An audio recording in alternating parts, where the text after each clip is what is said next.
11,000 का फासला रह गया था वोटों का, 10-12 सीटों का फासला रह गया था।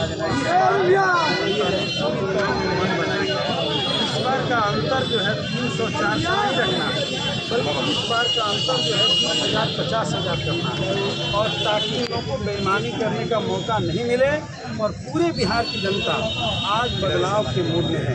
युवा पीढ़ी पागल हो गया है तेजस्वी जी के पक्ष में, महागठबंधन के पक्ष में। महिलाएं भी पूरी तौर पे तैयार हो गई है, किसान भी तैयार हो गए हैं। 20 साल के सामने जुड़े हुए हैं, अपराध से लोग परेशान हैं। इस बार पूरी मुस्तैदी के साथ बिहार की जनता कुछ भी गलती नहीं करने जा रही है और अपार बहुमत से इंडिया गठबंधन के पक्ष में जनादेश देने जा रही है। ठीक है वजीर साहब, 14 तारीख को हम ये बात कर रहे हैं, 14 अक्टूबर को। इस वीडियो को बाद में भी अगर लोग देखें तो सुबह से ढेर सारी खबरें दोनों तरफ से चल रही थी कि सीट को लेकर ये हुआ वो हुआ। आप बड़े स्मार्ट निकले कि नामांकन कर आ गए, बाकियों के नाम पर तो यूपा चल रही थी। क्या सारे जो चीज़ें हैं अभी भी सीटों को लेकर ये हो रहा है कि तेजस्वी जी ने पूछा कि 15 तक हम कर देंगे, 17 नामांकन का अंतिम दिन है। थोड़ी मुस्कुराहट आपकी भी बता रही है, जो मैं पूछना चाह रहा हूँ क्या है।